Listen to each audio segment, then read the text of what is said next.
Oke. Ber aku ini sekarang tahun ini 28 tahun. Di 2021 ini ya. 2021 Juli ini 28 tahun.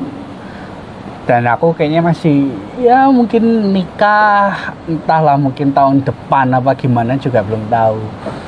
Cuman banyak banget yang nanyain kok belum nikah gimana, kenapa, apa kamu jangan-jangan orientasi seksnya berubah apa gitu gimana ya. itu.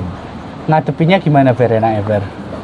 Ya sebenarnya itu juga saya alami dulu ya sebelum menikah. Pasti yang kamu nikah umur berapa sih Ber, by the way? Betul, saya menikah tahun kemarin jadi pas di usia 30 tahun. It's okay ya, 30 it's okay ya. Sebenarnya target 25. Tapi ya karena gak sesuai target kan kita undurkan. Kebetulan saya lanjut S2. Akhirnya ya saya undurin 5 tahun lah jadi 30. Oke, dan fine-fine aja ya nih kamu 30 ya? Sebenarnya memang ada beberapa situasi yang gak enak tadi, kayak tadi pertanyaan kapan nikah gitu ya. Iya.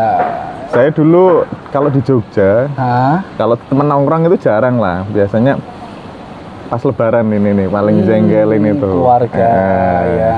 Kalau pas kumpul keluarga. Itu paling akur tuh kan, karena kita bingung mau sama keluarga itu mau jawab guyon, kadang takut gak sopan ya.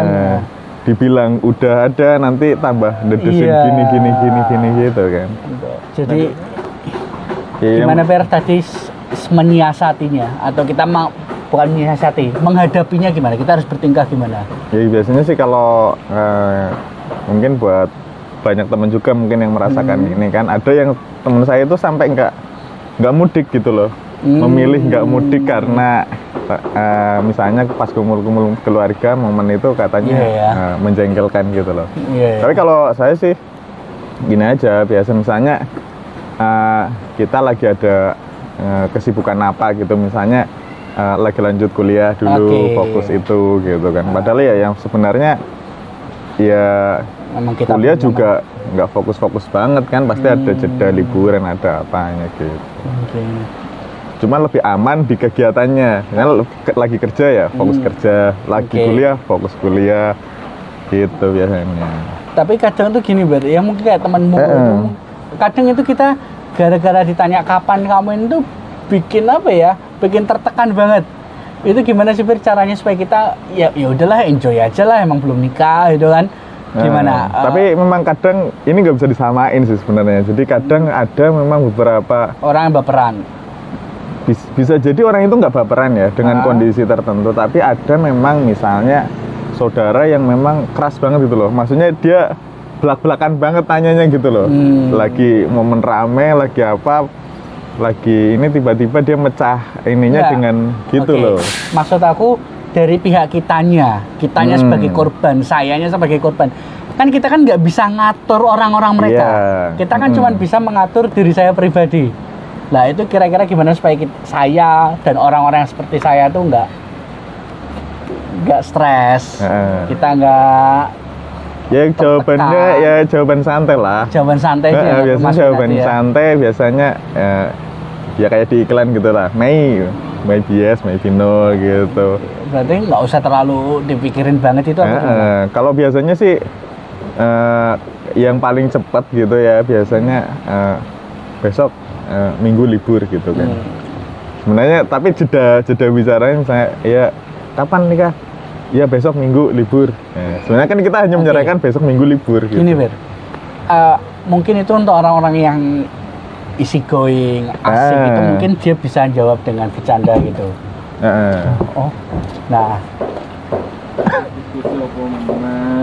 Nah ini ada Pak Arif Roy. Ini loh Pak Roy.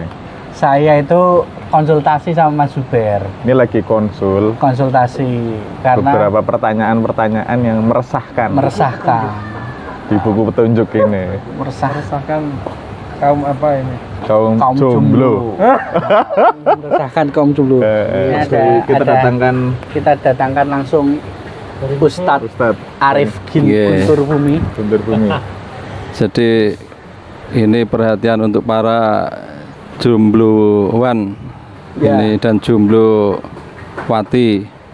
memang wajib untuk resah, karena kalau dalam kajian ilmu agama terkait dengan pahala itu Allah pun membedakan antara pahala sholat orang yang sudah menikah dengan yang masih jomblo. Bedanya gimana Pak? Begini, kalau orang masih jomblo, ibarat dia sholat sendirian ya satu, gitu. Pahalanya ya, kalau jamaah 27 kan begitu.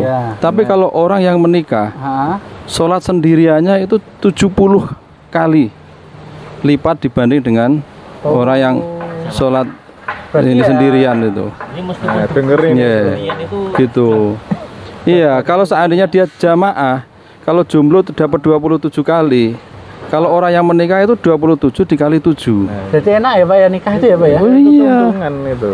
Jadi menikah itu adalah merupakan salah satu cara untuk mendebit pahala secara berlipat ganda begitu. Iya. Ya. Itu alasannya kenapa saya menikah. Menikah ya. Itu. Bukan karena pertanyaan kapan nikah. Oke. Nah ini saya mau mempraktekkan dulu. Saya mau sholat ini. Sholat. Ya. 70 ini ya. 70 ya. Langsung 70. Jadi kalau tadi saya nikah cuman satu. Ini. Kalau saya jamaah 27 kali 7. Walah. Langsung terus. Jadi itu Mas Bagas. Salah satu alasan saya menikah sebenarnya bukan karena pertanyaan tadi. Bukan karena pertanyaan kapan nikah, tapi karena pahalanya. Karena pahala, Masya Allah. Pahalanya ya. 70. 70 kali lipat ya. Anda itu satu. Ini kok jadi MLI ya? Jadi coki muslim ini ya. Tadi tuh Habibnya, Habib Ja'farnya. Jadi tersesat ini kalau mudah tersesat. Jadi gitu Mas Bagas. Bisa jadi itu menarik sekali untuk biar tambah gelisah, tadi ditambahin sama gelisah itu apa? Roy. Gelisah itu geli-geli basah. Bagus ya, saya mancing. Ente bisa mengumpannya dengan baik. Jadi itu bagus tadi yang dikatakan Pak Roy, tapi itu tambah buat gelisah ya, buat para jomblo itu ya. Coba, ini ada Pak, ada sesepuh kita. Ini sesepuh kita ini nih. Coba, mau nggak ya kalau kita tanya? Gimana Pak? Rosyid, Anda ini Pak, ada pertanyaan. Pernah gelisah nggak dengan pertanyaan kapan menikah? Pak, loh Pak, ini kan tadi kan katanya Ustadz Roy, ya, menikah itu enak. Wah, apa enaknya Pak? Kan ini saya belum nikah loh Pak. Nah itu yang bikin nikah itu enak itu menurut jenengan apa aja Pak? Jadi biar saya dan jombloan-jombloan di luar sana tuh terinspirasi ingin menikah, itu kira-kira apa Pak? Yang bikin enak menikah ya pertama hasrat tersalurkan. Hasrat. Itu yang pertama. Hasrat apa sih Pak kalau boleh tahu Pak? Yo, itu hasrat normal seorang manusia. Oh, hasrat normal ya. Hasrat hewani. Hasrat hewani. Itu pasti setiap manusia punya ya. Punya, dan itu harus tersalurkan. Lah kalau itu yang bikin enak nikah itu salah satunya itu. Hasrat ya Pak ya. Bapak hasratnya tersalurkan Pak. Tersalurkan kalau menikah. Gimana Pak caranya? Halal. Sesuai syariah. Iya. Gimana caranya Pak? Oke. Terus selain itu Pak, selain hasrat, yang kedua menikah enak itu tentunya adalah kita punya teman. Bahkan sebelum nikah juga kita punya teman Pak. Pak. Kalau sama pasangan ya, bertemannya itu kan lebih lama. Kalau kita lagi suntuk, punya ada teman ngobrol, ada yang mencetin, atau maksudnya bukan yang mencetin ada yang menenangkan. Bagi saya yang belum nikah dan teman-teman sana yang belum nikah, mungkin ada closing statement dari Ustadz Rosyid Baswedan. Gimana closing statementnya?